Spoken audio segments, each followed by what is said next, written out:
사랑하는 새벽나라 친구들 반갑습니다.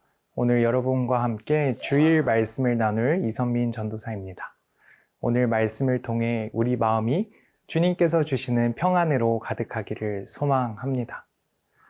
여러분은 혹시 체험학습이나 수련회에서 일행을 놓쳐본 적이 있나요? 잠깐 화장실 다녀왔는데 친구들이 보이지 않고 전화와 메시지에도 답이 없는 겁니다. 그리고 휴대폰 배터리까지 얼마 남지 않았다면 우리의 마음이 얼마나 불안할까요?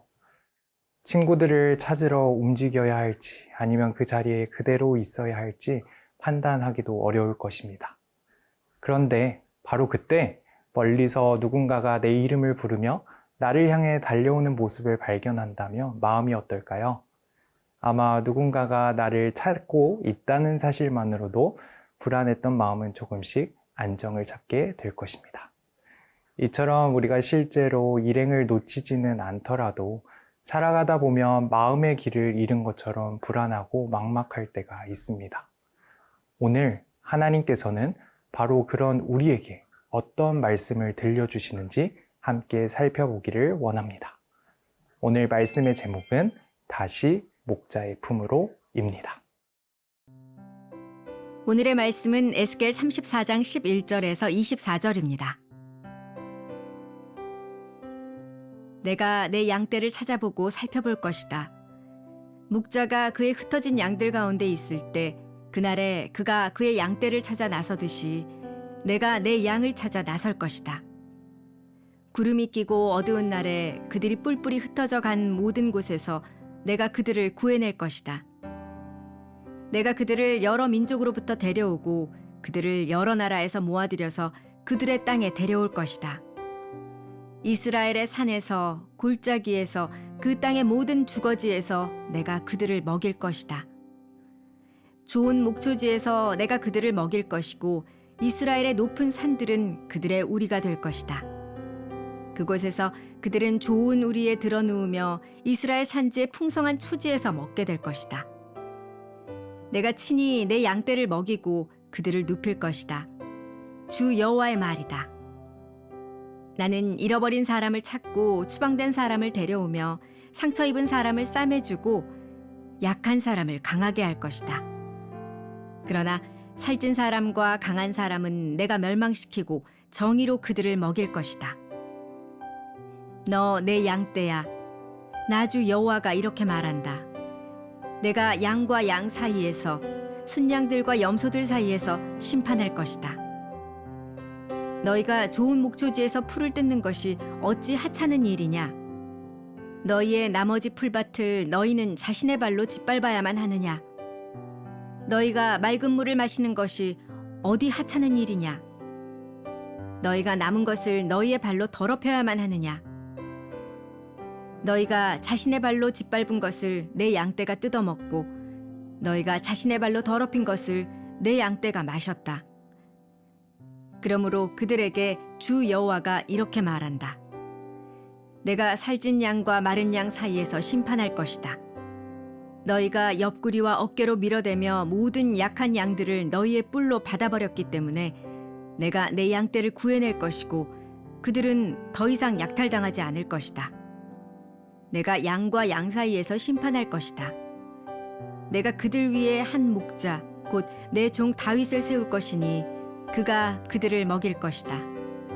그가 그들을 먹이며 그들의 목자가 될 것이다. 나 여호와는 그들의 하나님이 되고 내 종 다윗은 그들 가운데 왕이 될 것이다. 나 여호와가 말했다. 오늘 본문은 남유다 백성이 나라를 잃고 바벨론에 끌려가 포로로 살아가던 매우 힘든 시기를 배경으로 합니다. 그러나 백성을 돌봐야 할 이스라엘의 목자들은 자신의 책임을 다하지 않은 채 자기 이익만을 챙겼습니다. 그 결과 백성들은 목자 없는 양처럼 뿔뿔이 흩어지고 말았습니다. 바로 이러한 상황 속에서 하나님께서는 놀라운 약속의 말씀을 선포하십니다. 그 내용이 바로 오늘 본문 15절, 16절입니다. 내가 친히 내 양떼를 먹이고 그들을 눕힐 것이다. 주 여호와의 말이다. 나는 잃어버린 사람을 찾고 추방된 사람을 데려오며 상처 입은 사람을 싸매주고 약한 사람을 강하게 할 것이다. 그러나 살찐 사람과 강한 사람은 내가 멸망시키고 정의로 그들을 먹일 것이다. 아멘. 하나님께서는 길을 잃은 양을 직접 찾아가시겠다고 말씀하십니다. 쫓겨난 양을 다시 데려오고 상처 입은 양을 싸매주며 병든 양을 강하게 하시겠다고 약속하십니다. 물론 우리는 이스라엘 백성처럼 바벨론에서 포로 생활을 하고 있지는 않습니다. 그러나 목자를 잃고 흩어진 양처럼 우리도 삶의 방향을 잃고 어디로 가야 할지 몰라 헤맬 때가 있다는 것입니다. 친구들의 평가와 부모님의 기대, 공부와 미래에 대한 걱정으로 마음이 무거울 때가 있습니다. 상처를 받고도 사람들 앞에서 때로는 하나님 앞에서조차 괜찮은 척을 하기도 합니다. 그러나 목자 되신 하나님께서는 우리가 감추고 있는 마음까지도 알고 계십니다. 말로 표현하지 못한 아픔과 누구에게도 보여주지 못한 상처를 외면하지 않으시고 먼저 우리를 찾아와 다시 일으켜 주십니다. 그러므로 오늘 하루 우리를 포기하지 않으시고 찾아오시는 목자 되신 하나님을 만나고 그분의 품 안에서 참된 위로와 회복을 누리는 우리 모두가 되기를 주님의 이름으로 축복합니다.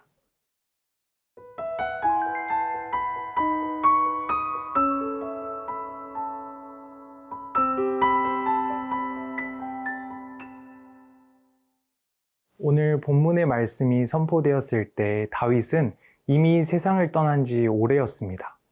그런데 하나님께서는 오늘 다윗을 언급하시며 매우 흥미로운 약속을 주십니다.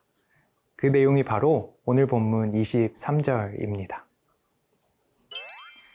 내가 그들 위에 한 목자 곧 내 종 다윗을 세울 것이니 그가 그들을 먹일 것이다. 그가 그들을 먹이며 그들의 목자가 될 것이다. 아멘. 하나님께서는 장차 다윗과 같은 한 목자를 세우시겠다고 약속하십니다. 그리고 이 약속은 다윗의 자손으로 이 땅에 오신 예수 그리스도를 통해 이루어집니다. 우리가 잘 알고 있듯이 예수님께서는 자신을 선한 목자라고 말씀하셨습니다. 그분은 멀리서 길만 알려주시는 것이 아니라 직접 우리에게 찾아오셔서 함께 걸으시며 바른 길로 인도하십니다. 그렇다면 선한 목자이신 예수님의 인도하심을 받기 위해 우리는 어떻게 해야 할까요? 양이 목자의 음성을 듣고 그 뒤를 따라가듯이 우리도 예수님의 음성을 듣고 따라가야 합니다. 하지만 우리는 예수님의 음성보다 친구의 말이나 SNS, 때로는 내 생각과 감정에 더 귀를 기울일 때가 많다는 것입니다.